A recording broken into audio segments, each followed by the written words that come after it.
Well, welcome everybody to a Thought Sparks podcast. I'm Rita McGrath. You probably knew that. And my guest this week is Scott Barry Kaufman. We affectionately call him SBK at the Silicon Guild, which is an authors group that we both belong to.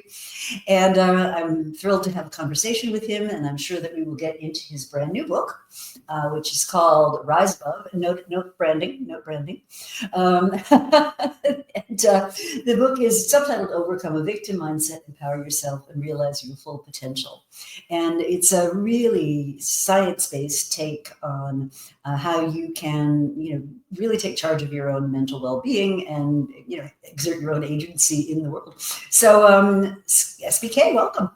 Oh, thanks, Rita. It's so wonderful to be here. It's a real honor.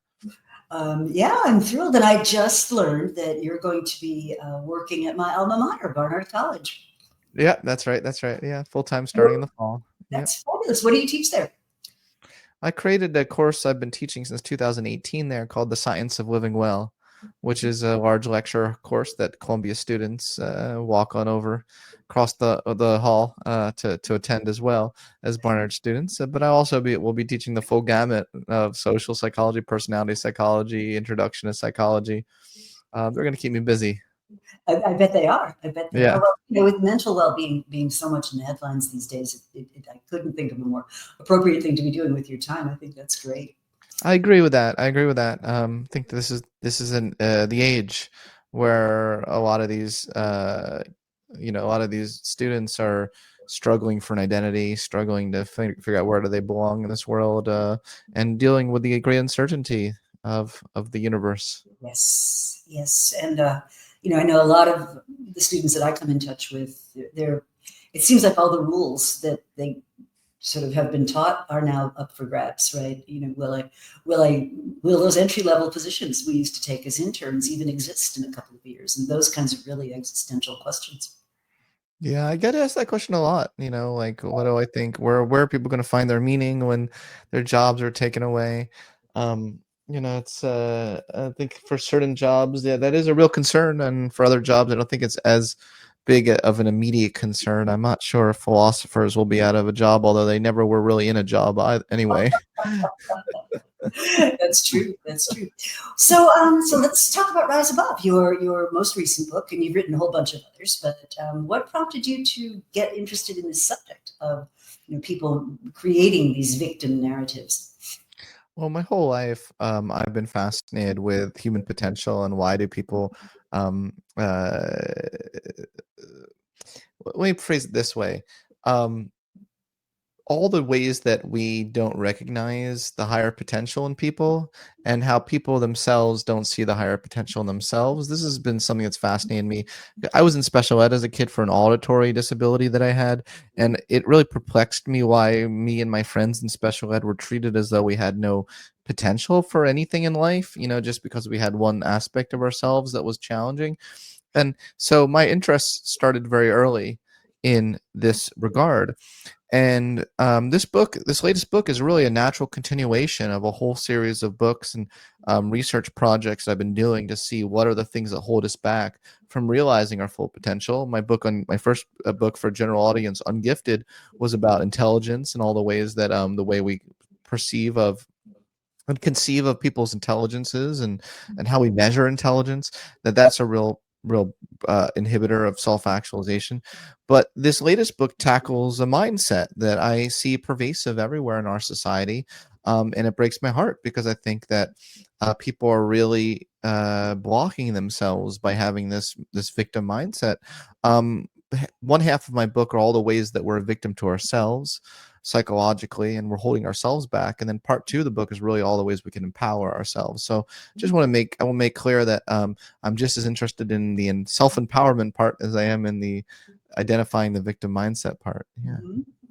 Well, maybe you share a little bit of some of those sources of people thinking that they're victims. Yeah, because often when we think about being a victim, we think about being a victim to external circumstances, but we don't really reflect as much on the ways in which we can be a victim to our past and the stories that we tell about our past and the way we've interpreted things that hold us back from really going after what we want in our lives. We may think that, well, we're damaged, or that one thing that happened when we were 3, we're required to ruminate about it the rest of our lives in an unhealthy way. And I want to tell people you're not required to do that. I want to show people there are other ways of post-traumatic growth, and there is hope. So that's one thing, being a victim of your past. I also talk about being a victim to your emotions. I think you're a victim to your emotions when you take at face value how you're feeling and treat them as facts, as opposed to just signposts. Because there are all sorts of ways in which how we're feeling, our mood is just very spontaneous and doesn't really mean anything, and it doesn't mean we have to immediately act on things. And changing the relationship we have with our dark side. That was an interesting I don't know if I can say about my own book, but that was an interesting part of my book when I talk about how we can really change the relationship to the parts of ourselves we don't like. We can really have a connection, have a handshake practice with our beautiful monsters. So that's a way we don't have to be victim of our emotions or even of our quote dark side. We really can confront the sides of ourselves we don't like with self-compassion. So that's a big part. And I could just keep going down the list, but those are 2 biggies. Well, it's interesting. I did a podcast some time back with Maura Aarons-Mealy, who's also a member of our authors group, and which is called the Silicon Guild. And she was talking about anxiety. And one of her observations, which I think is quite relevant to what you're raising here, is she said, anxiety exists for a reason. And what you need to do is give yourself the space to notice it and try to figure out what it's teaching you. And that it can actually, propel good performance if channeled properly, if you channel that energy properly. Yeah, I think that's very true. Yeah. Super interesting. And a lot of my work, if I may, yes, and that, a lot of my work, Rita, is not really focused on performance or on achievement. I think that we've really let fall by the wayside an emphasis on being relative to doing. I think that first and foremost, we should be helping people get a great connection to themselves, and really have a good character, virtue, like act in the world for sure, reach your goals, but through your being, not through the sole focus of doing. And that's just been a big thread running through even my book Transcend, which was two books ago. So, yeah, and I kind of like that point. It's interesting. I've been rereading Frederick Laloux's Reinventing Organizations, and he makes the observation in that book that people are very surprised when he, turns down prospective speaking engagements or doesn't get involved in conferences. And he said, our culture has just gotten so enmeshed with this idea of maximization, maximization of income, maximization of time, maximization of whatever, that we forget that there's value to having a purpose in life, living that purpose, doing what you're doing without feeling that pressure to constantly be looking for the next big thing, which I think is really kind of interesting. That's exactly right. Oh man, especially American culture, there's such a feeling that we have that at any moment, if we're not on to the next thing, or we're not making more money, or we're not having more accolades, that we're somehow failing as a human. And I would add on to that also this feeling a lot of people feel about if they don't exist heavily on social media, do they even exist? and I want to have people relax a little bit, and really maybe start to refocus on what truly matters in life.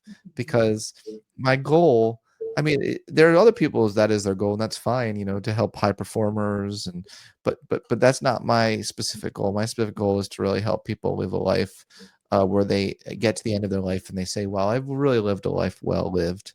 And I'm thinking in the real ultimate long term about it, as opposed to the next what's your 5-year plan. I want to say, what's your end of life plan? Does that make sense? Wow, that's pretty stunning. Yeah, and there's been a lot written about people who have been with people at the end of their lives, and one of the big regrets is not having taken chances or not having kept in touch with the people that you're close to, or, those kinds of paths not taken because we were working too hard or searching for that Yeah. goal or trying to do that next thing. So that's a really interesting perspective to take to the arc of your work. Yeah, that's exactly right. Yeah, yeah, very well put. So let's talk about some of the diagnostics that you got in the book. So you talk about diagnosing your mindset to sort of make it visible, whether you're succumbing to any of these victimhoods. Yeah, so that's a way you can be you can be a victim to your own cognitive distortions. There's all sorts of ways that we take a situation and we distort it, we exaggerate it, we maybe think immediately go to the worst possible scenario in our head, and then it becomes real to us because it's in our imagination, and we create a lot of unnecessary suffering through our own thoughts. Um, by doing that, we also can catastrophize. Well, that's really catastrophizing what I was just talking about. Um, a big one with that's associated with a victim mindset is um, is seeing malevolent intent in ambiguous stimuli, which is a really nerdy way of saying, you know, you see threats where they don't really exist. Mm. And I think it's really a corollary of that is we tend to personalize things when they don't need to be personalized, and we don't need to take everything personally. We don't need to. I should probably like define what a victim mindset is Yeah, because that would be helpful. Why don't you do that? so I think having a victim mindset means you tend to blame all your problems on external circumstances, whether it's that life dealt you a bad hand or that a person or even an entire group of people have it in for you and are holding you back. You believe you don't need to take responsibility for your actions or reactions because of past trauma. You can't stop ruminating about your past victimization so much that you fixate on how to enact revenge and you rarely think about solutions or ways of moving forward with your life with hope and purpose. So that's Wow. my formal definition. Yeah. Wow. It sounds, when you lay it out like that, it sounds sort of depressing. Um, Yes, that's why I quickly like to talk about the importance of an empowerment mindset. and what would that look like? Do you have a definition for that as well? I can come up with something. I hope so. I It's hope between so. friends here, right? Yeah, yeah. That'd be that'd be awkward if I was like, Rita, I got nothing. Got nothing. But no, it's the way I think about an empowerment mindset is you yes and your life. In improv, comedy. I don't know if you've ever watched improv or partaken. I don't know how to say it, in it, but you yes and everything. So whatever comes at you, you immediately say yes, and then you try to add on to it. And I think that when you have an empowerment mindset, you acknowledge that terrible things have happened to you, yes, and it has affected you, and it doesn't define you, Mm, and you have a lot of resiliency within you to handle the situation, yes, and you have a future ahead of you, hopefully a long future ahead of you. So I believe in honest love. I don't there are two extremes I talk about in the book in the intro. You probably saw that in the intro where I said there's two extremes that didn't really resonate with me in the literature. On the one hand, you see a lot of coddling, which is like, oh my gosh, it's okay, you're an asshole, you had a trauma, so you can act however you want. And this sort of this coddling approach.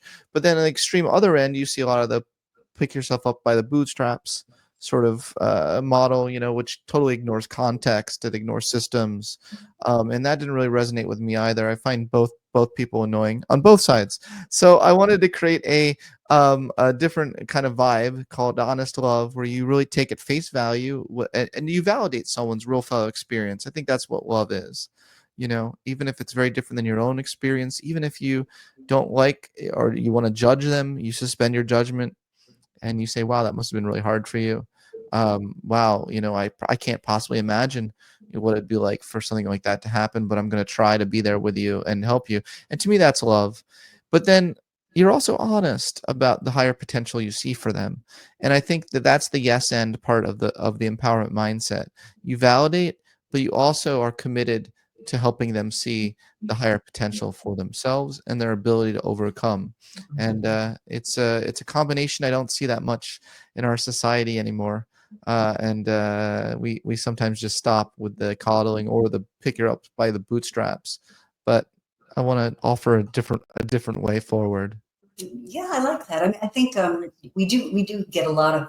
I get sent a lot of books to review, and a lot of them are of this either, you know, demand what you want out of the world and go for it, and da, da, da, da, da, and then the other extreme is, as you said, oh, just we all need to survive our past traumas, and it's sort of wallowing in it, right? And It's um, wallowing. so Yes. what do you do if you what does one what should one do if you're encountering somebody who's just miserable, wallowing in it, and somehow, I read this about abused women years ago, and I think it was a class at Barnard that I took, and one Huh. of the things that the professor in the class studied was, why is it that abused women so often stay in these really horrible abusive relationships? And one of her conclusions surprised me a lot, which was because it's the most interesting thing that ever happened to this person. It's horrible in many ways, but you're the center of attention. It's focused. It's by definition, it's interesting because it's different from the day to day, and that they would feel no connection and no purpose if they happen to leave the relationship. So, Yeah. I thought that was Yeah. quite counterintuitive. I am so fascinated by that, and I had not heard of that before. Um, I really do believe in yeah. Well, let me just start off by saying, Rita, I'm a humanistic psychologist. That's how I identify, and it took me years to get to that point where I was a cognitive scientist, but I identified with various things. But now I identify as a humanistic psychologist, and what that means is I'm really interested in unconditional positive regard for people and their real felt experiences. And I also acknowledge a lot that some people that it's very natural and human to put up lots of defense mechanisms to cope with things. Especially if we don't have alternative ways or more more enticing alternatives, or we don't think we can handle it. So that's why I created a form of coaching I call self-actualization coaching, which is Mhm. not therapy.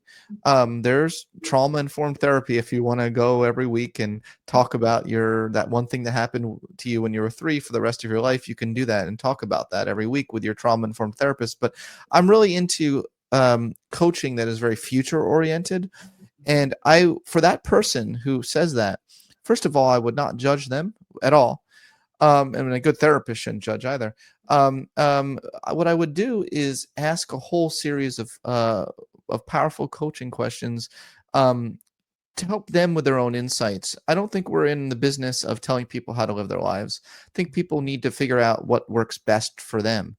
And by the way, there might be a scenario where, and this might be a controversial thing to say, but who am I to say, if through all these questions and if this person has radical self honesty, they decide that this is actually a situation that works best for them in their lives right now, who am I to say you're wrong, But I think the best I can do as a coach and what I and why I'm and why I'm in this as a professor as well is help people, help students, help adults really be radically honest about whether or not their ways of being and acting in the world are serving their longer term goals and values and dreams.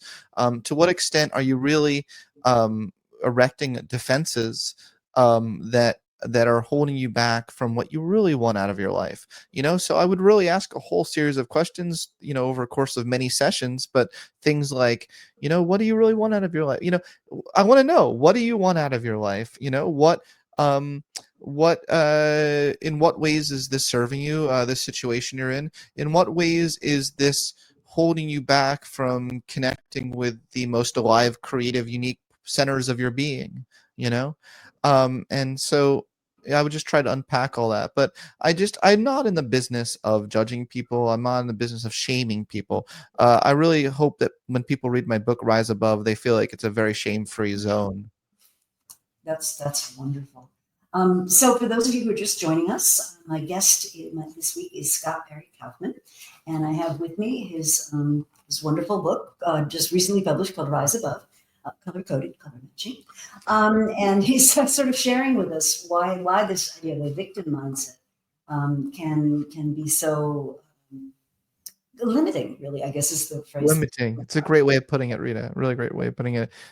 And Well, so the first half of the book is sort of what that looks like. What are the the beliefs that are holding you back? What are the things that are preventing you from getting out of that space where you're just sort of dwelling on awful stuff, as well as connecting with those parts of yourself that maybe you're not so happy with. But the back half of the book talks about the empowerment part, and you talk about finding the light within, for example. And I'd love you to expand on that a bit.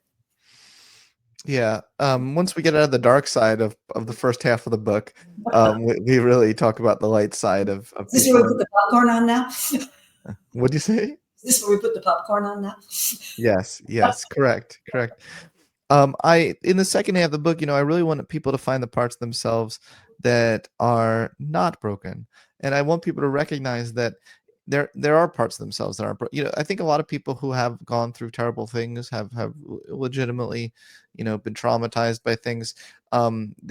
It's very sad in that they develop a sort of sense of like trying to understand what happened, and they conclude, well, maybe I deserved it, or Mhm. maybe I am broken inside because of what happened to me. And a big mission of my book is to show people that that is objectively not true. You're not broken deep down inside because there are so many different parts of you, and I guarantee there's a lot of light within you that you can bring forth through your consciousness and intentionality, to bring to bear on your daily life, to bring into your creativity. There are character strengths. There are tests you can take online. I have a whole website. I said that funnily, like I have a whole website, but I have a website called Self-Actualization that can tell you what some of your and help reveal some of your greatest sources of self-actualization. I guarantee there's no human on this planet that doesn't have sides themselves that are growth oriented and want to become alive. So it's selfactualizationtest.com. It's actually a plural, self-actualizationtests.com. Oh, Yeah. great. Well, that's a great resource for our listeners to go tap into. Um, Thank you. I hope so. I hope so. That's great. Yeah, that's great to have people actually something they can do with it. So when Yeah. you say source of self-actualization, can you offer an example? Yeah, well, absolutely. I mean, a lot of these things are very being oriented, and we make that very clear. For someone who with a very doing oriented mind, these might sound like foreign things to them, like continued freshness of appreciation. Regardless of what has happened in your life, you can continually appreciate the beauty that it currently exists around you and the relationships you have, and no matter how many times you see them, you still have a continued appreciation of them. Self-acceptance is a big part of it. Really taking lots of parts of yourselves and going through the work of really self-accepting them, even the parts you don't like. It doesn't mean you necessarily like. I'm not saying you have to like it, but you accept that it's there, and you finally accept that it's a part of you, and maybe you don't want to actualize those parts, but you accept them. Um, Purpose is a big source of self-actualization, feeling like you have a certain calling for something. So really getting in touch with that calling or discovering what that is a really big one. For some people, their source of actualization is truth seeking. A lot of scientists, that's their source of self-actualization. They maybe are not. Maybe they didn't start a nonprofit, but it doesn't mean they're less of a human, less worthy of a human because they didn't start a nonprofit. Maybe their source of self-actualization is through trying to conduct the scientific method to figure out, well, what is the truth? And I think a lot of journalists as well are driven by that source of self-actualization. A lot of good journalists are motivated by a real genuine interest in getting to the truth about a matter and reporting on it accurately. I would hope. And I mean, the list goes on. Peak experiences. Some people get their greatest sources of self-actualization through the flow experience, through getting deeply absorbed in something that they put their all into and they lose track of time.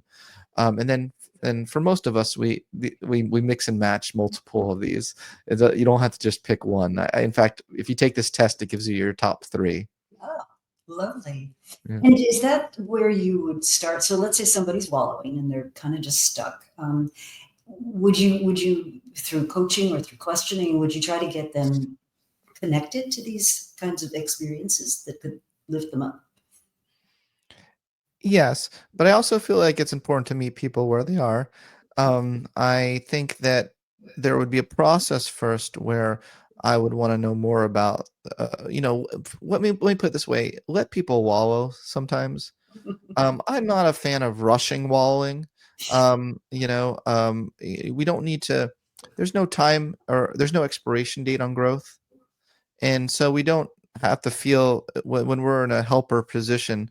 I don't think we have to feel pressure that if they don't reach their growth goal by the end of this session, we have failed as helpers. I don't think we should think like that. I think that there is a very natural, normal human process, and through a series of questions about the walling, we want to understand and we want them to see for themselves why perhaps this is not the most productive way forward for their life for what they really want, but we don't need to tell them what to do next. To me, that's what I think is that's why I have fallen in love with the coaching profession in the past 5 years. And even so much, hold on, I'm gonna cough. Sorry about that. Even I have fallen in love so much with the coaching profession, so much that I even created this form of coaching where we're in the middle of a 6-month training program with coaches right now on this, because I really think coaching is a really great supplement to therapy that is very future oriented as opposed to past focused. Mhm. So tell me a little bit more about the distinction you'd make between therapy and coaching, because Yeah, I work with a lot of coaches, and sometimes it almost feels like there's a big area of kind of I gray. agree. I agree, and I have brought onto my team people just really wonderful. I have a great team. I just want to say I really have a great team.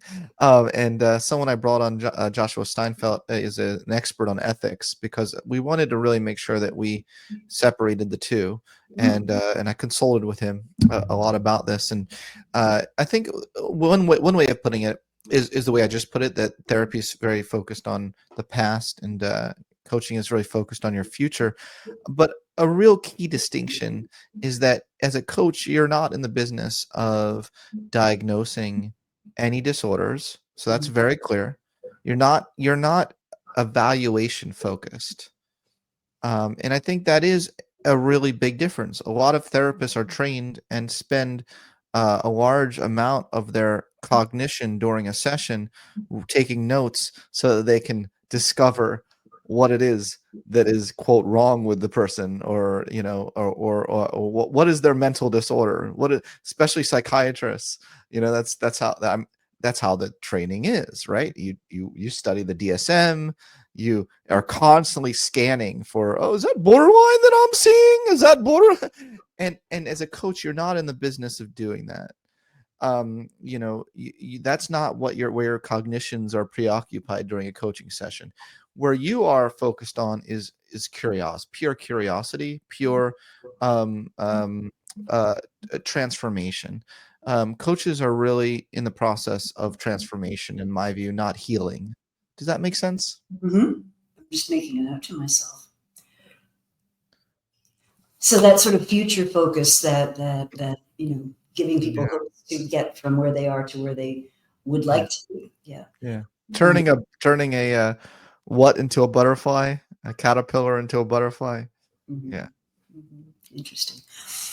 So there's been a lot of talk certainly in the circles I ride in, of the distinction between growth mindset and fixed mindset, and the very famous idea of, oh well, I'm not good yet, or I'm constantly curious. But you articulate a slightly different way of thinking about forward progress than Carol Dweck's concept of growth mindset.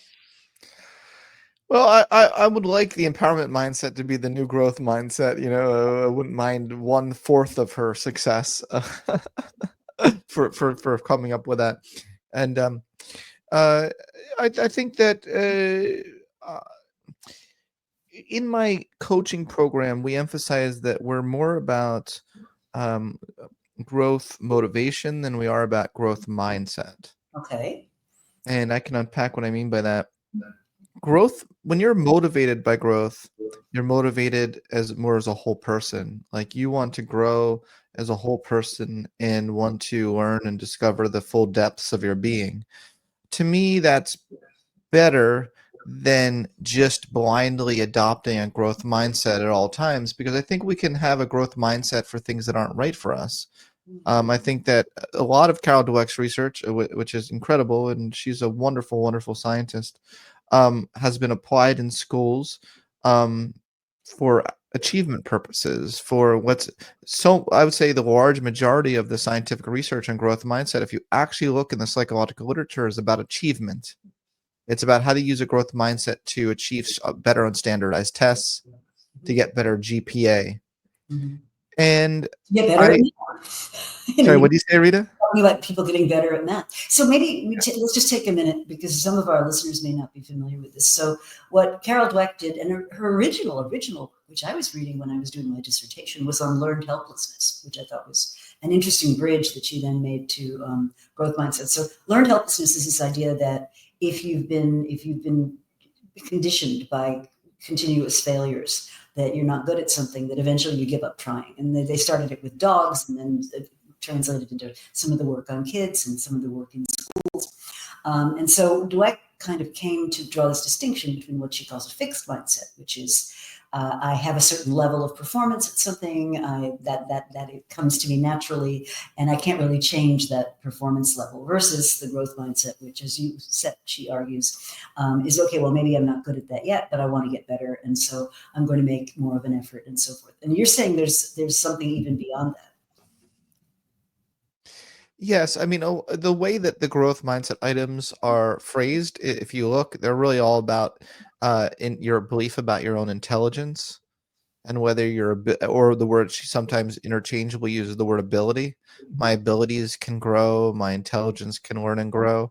So they really are self beliefs about your own ability to change for your potential. And I think that's great. That's it's good to have a growth mindset about your abilities, and but an empowerment mindset is something a little bit different. It's having a empowering narrative about your own potential, regardless of where you've come from in your life, in the past. So maybe it's a friendly adjacent to the growth mindset, but not exactly the same thing, because it does bring in your whole life, into it, and has you challenge your own conceptualizations of the extent to which your past is holding you back from the future that you really want to achieve. So I'm curious what you make of, there must be 1,000 sort of how to manage your time better, how to structure your day. All these Sure. leadership guides that say, oh, start off your day, don't look at your email with a blank sheet of paper, I mean, and it just strikes me that a lot of that stuff doesn't really get at the essence of the issue, right? Which is that regardless of whether we're spending 6 hours or 10 hours or however much time in a day reflecting on something, we're not giving ourselves the agency to move forward. And that's kind of where I land with a lot of those things. Yeah, there's also something a bit robotic about it that I don't like, and inhuman. I think that it's perfectly fine to to not be so rigid, and to go based on, what is inspiring you the most today. What is, just don't be so inflexible and rigid about your routine that you miss out on the beauty of spontaneity, and the beauty of meeting your own self where you are in a particular moment. And it's a balance. I think sometimes you don't want to let yourself off the hook. I'm not saying, let's say you want to work out 4 times a week, and then you say, well, I'm going to meet myself where I'm at. I'm not in the mood to go to the gym today, so I won't go. Um, so I'm not letting you off the hook that easily. But I am saying, when it comes to your work, when it comes to, let's say you're very rigid about, tomorrow I'm going to work on chapter 4. I got chapter 4 done. But let's say you wake up and you're feeling inspired to write chapter 2, you know? Allow yourself to stop your goal for chapter 4 and work on chapter 2. That's where your heart is that day. That's where you're going to get the biggest dividend. So what I'm saying is, really meet your growth, the most growth oriented potential that you have, meet it on its own terms, where it's at, whenever it's at. That's super interesting. So also in the happy back half of the book, you talk about discovering motivation and you spend a lot of time on gratitude, which I think is interesting. And that's another one of those words that a number of people have really kind of rediscovered, that expressing gratitude, having gratitude expressed to you is far more important than I think a lot of us realize. And if you think about the workplace, what's one of the most common complaints people make? That they don't feel heard, they don't feel appreciated, they don't feel that their work had made a meaningful difference. And yet it's free. It's so easy to be grateful for something. And any of us listening to this, we have a lot to be grateful for relative to, the history of humanity. We really do. We really do. And a lot to be grateful for to even have a job sometimes in this climate with so many people losing jobs. A big shift in consciousness that my friend Christy Nelson taught me. She wrote a really beautiful book called Wake Up Grateful that I highly recommend. She was dying of stage 4 cancer, and she found a way to wake up grateful every day that she still had life left in her. And no matter what happened, she shifted, I have to do this, to I get to do this. And I think that simple shift in our cognition can just transform our day, transform our mood, and everything about it. It's amazing how it's just a simple shift in consciousness like that can really impact us. Yeah, it really is, and it's so powerful, and it doesn't cost you anything. Like, you don't have to No. go down to Nordstrom's and order a And that was some free advice. That was some free advice I just gave people too. Exactly. So I get to do this. I love that. Yeah. Yeah. Even if you go, like, let's say the boss calls you into his or her office, and you're like, oh my gosh, I gotta go see. You should have to. Oh, I get to talk to the boss. I get to, whatever is coming your way. I think you can be cheeky about it and find something that you're looking forward to, about that you're going to learn about, something you're going to grow about. So many people are like, oh, what if I get rejected about this, or what if I do this, what if I fail? But then you're like, wow, I get to see what I'm made of. I get to see what I'm capable of. I get to see what areas what areas I may need to work on more. Wow, what a great opportunity. But that's a completely different way of thinking about a situation, It you know? really is. Oh, it really is, and it's so simple too. Yeah. I love that reframing. That's really great. So you had mentioned that early on in your own life, you were kind of pigeonholed into, not the, I guess, not the smart kids table or something. Maybe That's tell us right. a little bit about your own story, how you came out of that and what it Well, taught I was ungifted as a you. kid. A term I invented with my book that I titled Ungifted. But I had an auditory learning disability that made it very hard for me to hear things in real time. And I think that was an indication to a lot of people that I was stupid. And I was placed in remedial classes and in special education, which was called the resource room. It wasn't called special education, but we all knew that's what it was. It And sounds like one of those euphemisms that just, the kids see right through that, right? the resource room, yes, yes.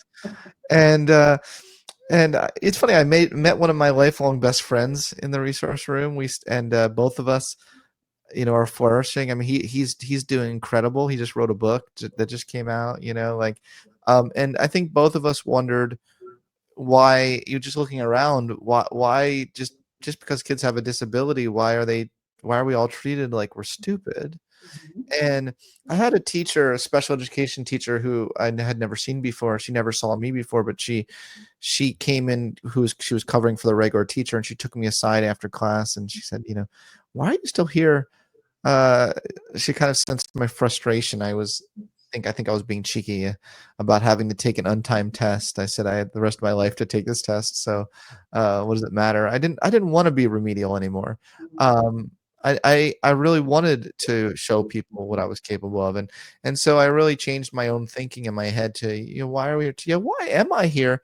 And I also realized that no one's really coming to save me, and that if I want to save myself, I got to save myself. And so I set up a whole meeting. I said, you know what? Let me set up a meeting with the everyone and get out. Am I allowed to break out of special ed? Like, no student has never dawned on any student that they themselves can just be like, I'm out.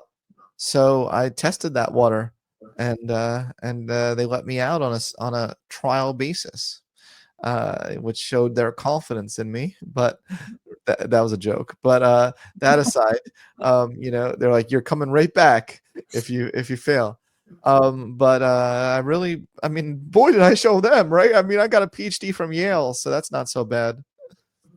Absolutely. And it's a theme that you have in this book too, right? Which is, Yeah. nobody's coming to save you. Nobody's gonna do for you what only you can do for yourself. And I thought that was, on the one hand, kind of a tough theme, right? There is no cavalry, the horses aren't coming in. But on the other hand, it is sort of empowering to think that, perhaps you do have the keys to whatever your next chapter would be.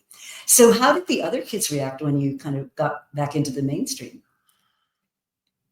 Well, I didn't really. I really just had one friend Mhm. in this special ed, and like I said, we're still really good friends to this day.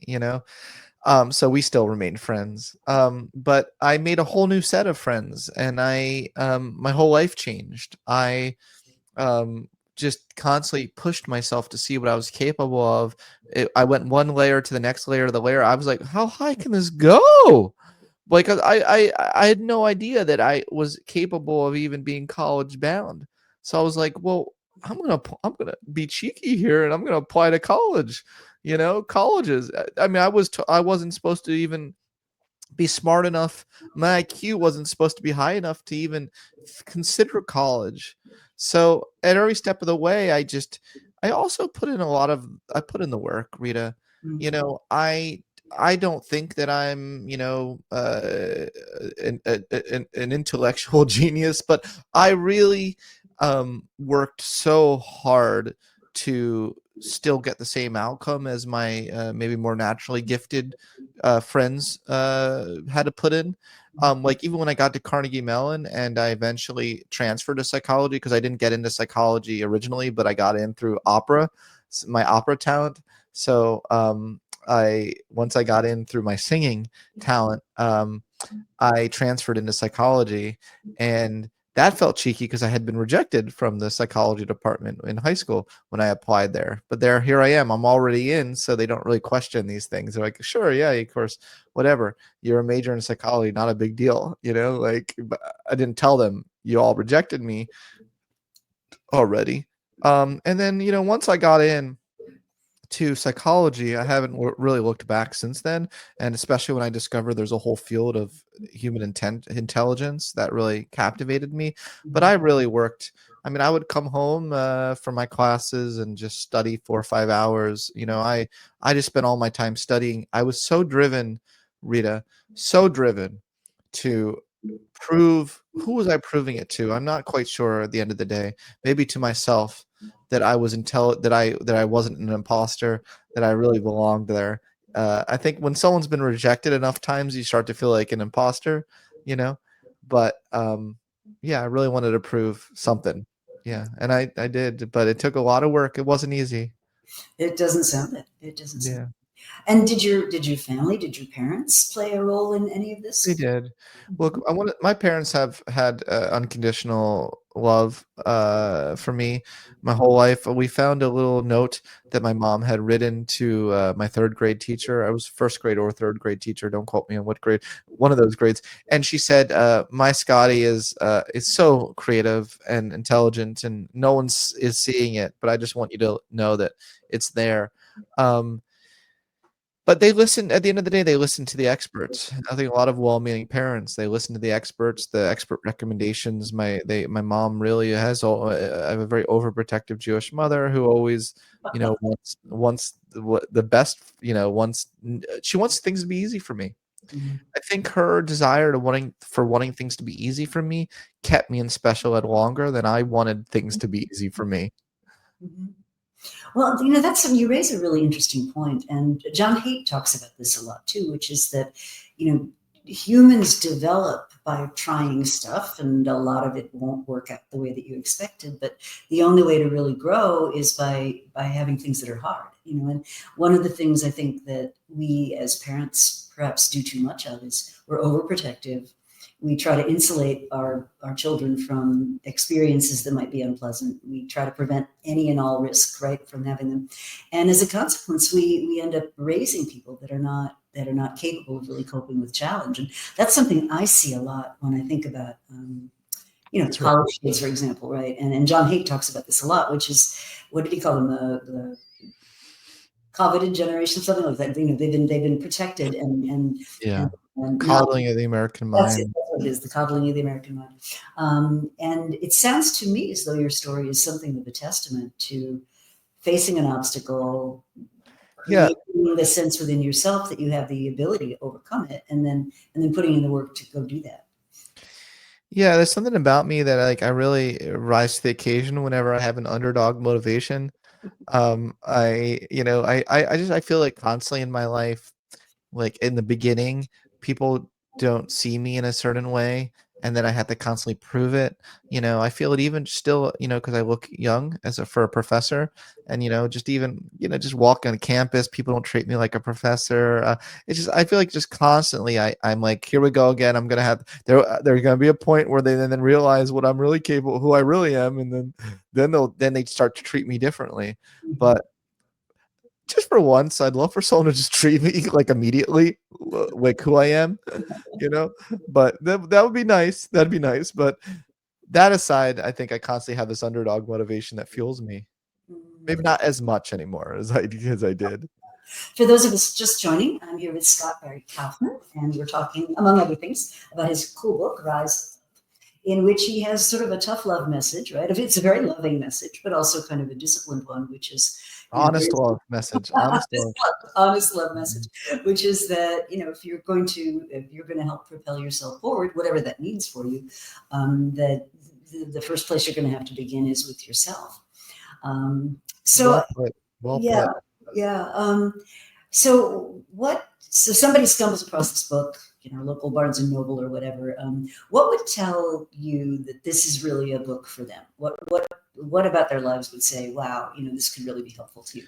Well, okay, this book is really for people who have had enough of spinning their wheels, of feeling hopeless, of feeling like they're in a rut over and over and over again, and they can't get past it. And I think that's a lot of people. It's a large swath of society, people who are sick and tired of ruminating about their what's wrong with them, and really want to start moving direct. Already, they're ready to move in the direction of what's good within them, what's best within them. They want to find that light. They're missing. They're I think so many humans right now are that's what they desperately are yearning for, is to connect with the light within themselves. And um yeah, and I think that this book is some tools to help people with that. Yeah, I love that. Yeah. And I think we always fantasize about the previous time in our lives being a golden age or something.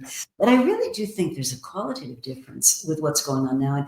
And I think it perhaps has to do with the old world order, that anybody living has lived in since the end of World War II, pretty much. That's really radically changing, and we don't know what's coming next. When I talk about strategy, I put it in the frame of, we had the era of highways and suburbs and fossil fuels and cheap consumer goods and mass production and all that. And that's giving way to something else, but we don't know what that is yet. We think it's digital. We think it's biological. We think it means prosperity and growth in a very different way that we've come to understand it. And I think that has let a lot of people it's caused a lot of people to be very unsure in their own heads. Like, even what is my life 10 years from now going to be like? And that's a really tough Oh, place to be unless you build some of these muscles of resiliency and confidence that you can meet challenges, and confidence in yourself. Give yourself permission to believe that you could do that. things are gonna be absolutely, Rita. One thing I know is that things are gonna be very, very different 20 years from now. If I may be so bold as to go beyond 10 years. But if we could take a time machine to 20 years from now, we'd be like, oh yeah, Scott, you're right. Things are really, really different right now. In a real quantum leap sort of way. not just an incremental way. Right. The extent to which we'll have robots and health. I think healthcare will be radically changed. Maybe there'll be more human computer fusion. Oh, definitely. Yeah. We're already starting to see that. We're seeing programmable cells, right? Yes. Where Yeah. you're combining digital and biology. And a lot of my friends in the VC world that are in that kind of biotech space, they're all agog at what you can do with biology we never thought we'd be able to do before. So, Yeah. it's kind of like when you think about innovation, you know, the people that made kerosene lamps did not productivity their way to electric light bulbs. Electric light bulbs completely changed the paradigm. And I think that's the moment that we're in for a lot of people. And I think it makes a lot of people really anxious. Oh, yes, of course. The unknown always makes people anxious. That's especially neurotic people. If you score high in the trait, the personality trait neuroticism, you're particularly what you would actually prefer. You prefer the bad shit to happen than the unknown. There's actually research on that. Yes, I was going to say there's research on that, right? That Yeah, people yeah, will choose like to get an yeah, electric shock or whatever than to be left swinging. yeah. Just give me the electric shock now because it's more painful for me to know whether or not I'm going to get an electric shock 3 years from now. Yeah. But I don't think that's the way. I think developing the tools for this is not my tough love. This is where my honest love comes in. I'm not here to coddle you, my friend. I'm here to help you develop the most constructive ways of being and doing in this world where you live the life you want to live and you feel like you're in the driver's seat of your life. I'm not here to say, "Oh, that's great that you sit in your bed all day and don't do anything because you're scared of the world. That's great." No, I don't think that's great because I think you're capable of so much more than that. Sorry, not sorry. But I like that, and then I like that love kind of goes through your book a lot because we don't. I guess in business, the word has come to mean a lot of different things, not all of which people think are appropriate. But what your book makes me think of is take an ordinary ritual like giving somebody feedback, right? And one of the things I would observe is that a lot of leaders, a lot of managers avoid it. They find it's unpleasant. They don't really want to tell people, what's wrong. And yet, if you think about it, the only way in many situations you're going to grow is by learning from others. As we said earlier, like we're human beings, we can learn through stories and we learn through things. And if it comes from a genuine place of this thing is holding you back, and I believe in you, and I know that you could be better if you changed behavior in some meaningful way. If it comes from that place, I think it's much easier to give feedback and to tell people what they need to hear. Absolutely. And you can do it in a way where you don't, you can still be sensitive. I'm not saying, I'm a big fan of Bob Sutton's research. I think he's a mutual friend of both of ours, right? And you can be kind in your feedback if you're a boss. But I think signaling that you have their best interest at heart is a real important thing. That's what sports coaches do, right? Sports coaches don't let their teammates off the hook if they're feeling lazy, No, not at all. And it is interesting that and I've heard that come up a lot, the coaching metaphor in terms of, if I'm a soccer player or a basketball player, I get videotaped. I go back over the thing. People point out to me what I may not have noticed. People say, well, the next time you're doing it, you could be 1% better. Let's do an experiment. And when it comes to management, which is a pretty important sphere of activity, we don't do that. I have to push people to do things like after action reviews, just even go back over something that happened and say, what happened? Why did it happen? What did we like? What didn't we like? And how are we going to do it better next time? The effort it takes to get people to even do something that simple in management is very frustrating, right? Yeah, really good point. And I love hearing your perspective. And I was actually really looking forward to this talk today and how we could connect it to management. Because I do think, this book is not labeled as a management book, but But I hope you'd agree that there's a lot that can be learned in this book for managers. Yeah, and one of the phrases that Hermenia Ibarra, I think you may know her, she's a professor at London Business School, and she's written a lot about leaders as coach. Hmm. And that skill is something that's really missing. So let's take that a little bit further. So let's say one of our listeners, is intrigued at this idea and wants to know how they could become more effective at getting people to this place where they're growing and learning and developing, and they're not just stuck. Because if I link what's very popularly called change management now, if you put change management in your friendly local search engine, you're going to get back like 25 million results. It's crazy. But what people have discovered is that it's a bit like Elizabeth Kubler-Ross's research, right? That we go through these emotional coping stages, and sometimes people get stuck. So they get stuck in anger, or they get stuck in grief, or they get stuck in shock, And so if you're a manager trying to move a group of people along, what are some practical things you can do aside from assigning everybody to read the book and do the exercises? What can you do? Yeah, and I would integrate some of Transcend into this as well, because as a humanistic psychologist, Abraham Maslow, who's a humanistic psychologist, was very interested in self-actualization in the workplace, and had a theory called Theory Z. A lot of people may be familiar with McGregor's theory X and Y. X is you motivate your employees through carrot stick. Theory Y is you motivate your employees through intrinsic, are they intrinsically motivated to do what they do? And McGregor stopped there, but Maslow said, we can go further. He said, I'm gonna propose something like Theory Z, where Z is a lot of people are motivated because they really want to get flow and they have a peak experience for what they're doing, and they want to really get outside themselves and contribute to something greater than themselves. It's not all just about being intrinsically motivated, and just getting pleasure from what you're doing. Maslow said we can do even better than intrinsic motivation when it comes to humans. And so and he spent some time using management as part of his laboratory to test some of these ideas. He worked in various places, and a lot of Maslow's ideas have been applied in the workplace. So I'd like to consider myself as a continuation of that train of thought, kind of picking up the baton from Maslow, as some people have put it, and argue that as a manager, first and foremost, you're a people manager. These are humans. You're a human manager. You're not a turtle manager. You're not a you're not a robot, a manager of artificial intelligence yet. Maybe in the future we'll have human managers of anyway, we'll also have the reverse.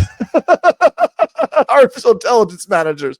But anyway, all that aside, right now, if you're managing a team of humans, you should treat them human first. There's human-centered. I'm actually working on as you know, with my co-editor, Chris Shipley, a book on what does human-centered leadership look like. And I think it really comes from the humanistic psychology tradition of treating your employees as human first, recognizing that they have basic needs as well as growth needs.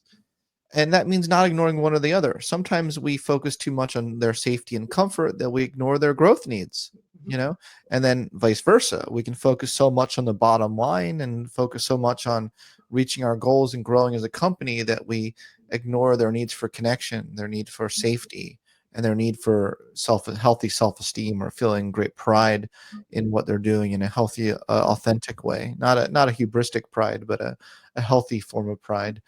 Mastery. Another way of putting that is they want, the great feeling of mastery. Mm-hmm.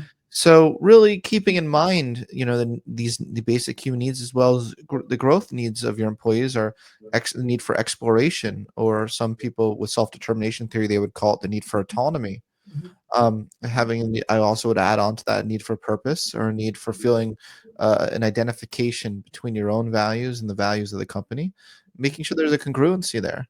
And then love. You said love is a fuzzy word in management, and I think that's something that could be written about more, is really unpacking what it. I mean, hey, maybe I'll write something on my Substack about that. That's an interesting topic. What does love mean in the context of the workplace? We want to keep romantic love out of I'll keep that out of the workplace, but when I say love, I mean, unconditional positive acceptance, self-acceptance, but acceptance of others who may seem very different from one another. I think that was a big initial reason for DEI in the first place. Is a sense of, in my view, the initial spirit of DEI of increasing a sense of belonging for everyone. That's love, right? That's what it means to increase love in the workplace, is that we care about people feeling a sense of belonging, feel a sense of um, we accept you, for what you can bring to the table here. That would probably be my best estimate of what love would mean in the workplace. Does that make sense? Yeah, that's great. That's Yeah, great. yeah. Well, this hour has just flown by. Oh, it has. So, how do people learn more? Obviously, they can buy the book. So, the book Rise Above, Overcome a Victim Mindset, Realize Your Potential. Yeah. They can go to your website, I presume, and any other places you direct people to spend their energy. Yeah, I mean, scottbarrykaufman.com is my website, where I have the tests you can take, resources. You can read my nerdy journal article papers, lots of stuff. And there's a link to my podcast there. I host a podcast, the Psychology Podcast, and that may be of interest to people. And actually, Jonathan Haidt just interviewed me about my new book on a recent episode, so you can hear us having a chat about this and how it's relevant to his own work. I know we mentioned Jonathan earlier. And yeah, I just want to say, Rita, it was a real honor to talk to you, and I'm a big fan of yours. Oh, thank you. Thank you for joining us. And thank you all for listening. And see you next time.